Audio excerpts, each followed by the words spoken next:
Start a business, buy a business. Which one should you do? I mean, there's all these decisions that you have to make, but why would you want to start?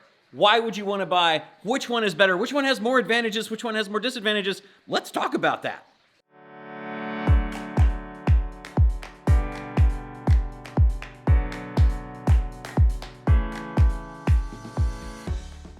Should I start a business or should I buy a business, right? Now, you hear all the things that all the people that are out there talking about startups. I get overwhelmed by all of the information that's out there about starting up a business, but I don't really hear a whole lot about buying a business. And so the question that I think that we should all be asking is, should I start one or should I buy one? Well, there's a lot of advantages and disadvantages of each one, and I've started so many businesses, more than I can count. I can tell you that a whole lot of those failed. I've bought a whole lot of businesses, again, more than I can count, and I can tell you that I don't remember any of those failing. So let's take a look a little bit deeper and see what we get. 90% of all startups will fail. Now, they're not going to fail immediately, but over time they do. Now, if you ask me, most of them probably should have failed a long time ago and they shouldn't be hanging around that long. But over time, 90% of all startups fail. As a matter of fact, 75%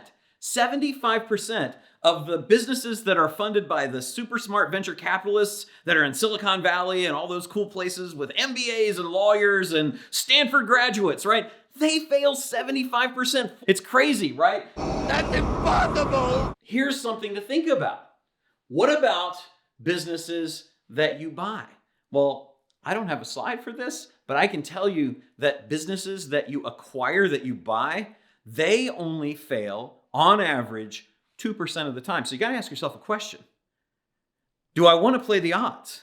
Do I want to have a business that even the smartest people in the world are going to fail at 75% of the time and that most average people are going to fail 90% of the time? Or do I want one that has a 98% chance of success? That's the question. So there's a whole lot of advantages to acquiring a business versus starting one up. But I'm going to talk about 4 of the biggest ones right now.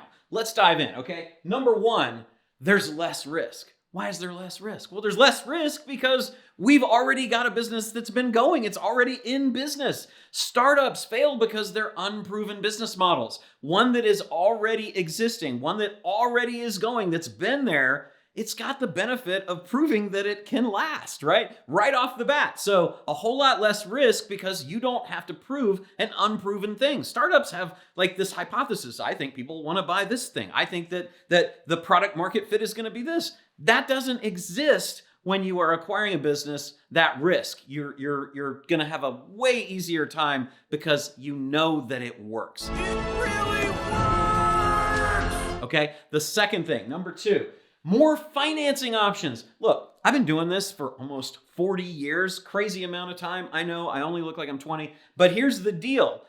I've come up with 220 different ways to creatively finance a business with no money even out of pocket. Forget all the ways that require you to go to banks, to SBA, get government programs, go and raise money from investors and all that. You don't have to do that when you're acquiring a business. But there's so few options. So few when you're starting one up, right? So here's the deal. Do you want hundreds of options or do you want like 4, right? That's the difference with having the ability to get more financing.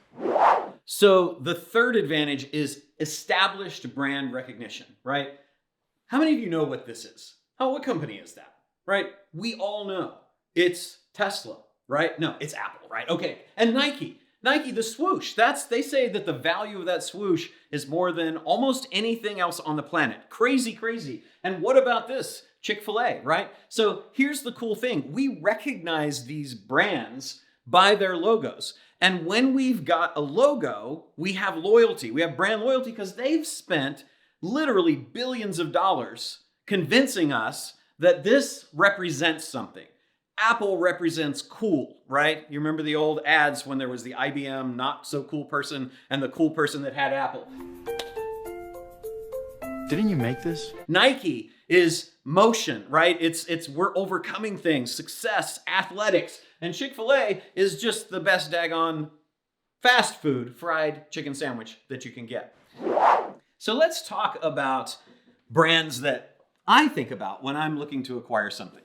So one of the brands that we acquired was Digital Marketer. Digital Marketer, in the space of people who want to learn about marketing, is a very well-known brand. It came with about 1 million people that were already on the list, that already trusted them to be the best. When I acquired Traffic and Conversion Summit, it was the leading digital marketing event in North America. When we acquired Big Block Realty, it was one of the leading 100% real estate, 100% commission brokerages on the planet. It had grown 36,000%. 36,000% was like on the number one in the Inc. fastest growing companies in that section. So those brands provide a tremendous advantage because they have built-in loyalty of the customers and the world knows about them. So you get to dive into that. You get to take advantage of that. You tap into that the moment that you make the acquisition. You don't have to be there for the years and years and years it takes to build that up. And that's a huge advantage.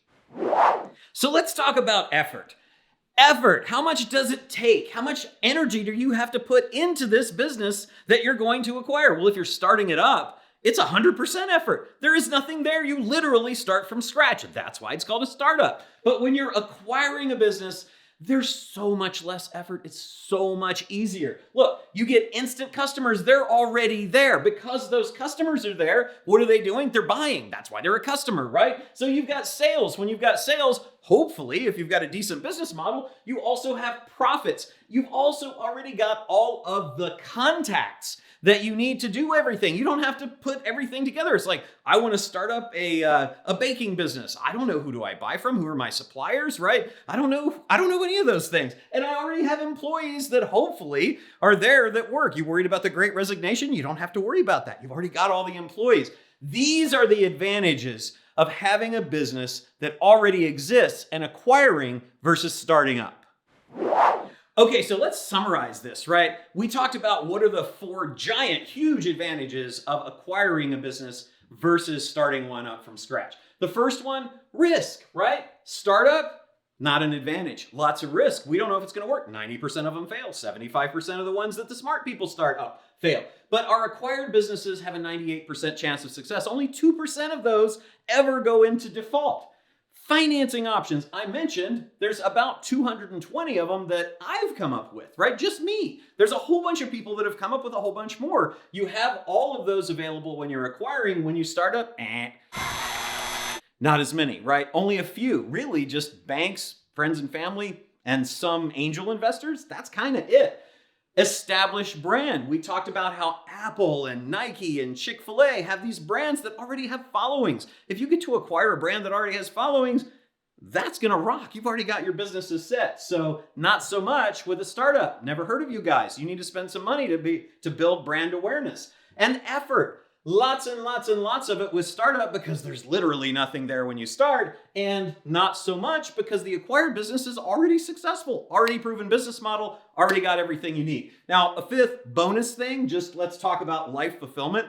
For me, there's a check mark here, but to me, this is a big bang also because it's not so fulfilling to fail 9 out of 10 times. That's not very encouraging to me. I don't get motivated by failing, right? But you have kind of a built-in guaranteed success here over in the acquired business side. So that to me means that this side, all checks, all winning. This side, for me, all X's, not so winning, okay? Okay, so I've told you all about the reasons that I think it makes a whole lot more sense to acquire a business than to start one up. The question is, how do I do it, right? How do I do it? Well, I'm glad you asked because when I wanted to find out how to do this, I had to learn by failing a whole bunch of times. It cost me a lot of money, it cost me a lot of time, and a lot of heartache, to be honest with you. And so what I did was I was like, what if I just tell you all that you need to know? What if I compressed and collapsed for you the time, the 40 years that I've spent doing this stuff and thousands of deals into a short, look, it's not even that long, little book that says, here's exactly what you need to do. Here's why, here's how, here are the resources that you need. That's what I've done. I've got a great book that I wrote. It's called Zero Down, and it tells you how to do no money out of pocket deals. I think you should get it. All you have to do is click the link below and get it. Get it now. It's free, right? Plus shipping. You should do it. Click the link below, get the book, save yourself a whole bunch of time, save yourself a whole bunch of challenge in failing. So there's a lot of cool stuff that I've been sharing with you on this video, and I know that you've got some takeaways that maybe you hadn't had before. If you want a lot of additional really cool stuff, I've got a whole channel full of it, and you should subscribe so that you don't miss any of it, because I'm uploading videos all the time. There's a lot of things that are changing in this area, and you don't want to miss out. You don't want to do it wrong, and you don't want to make the mistakes I made. Subscribe so that you don't miss out, and then check out this next video.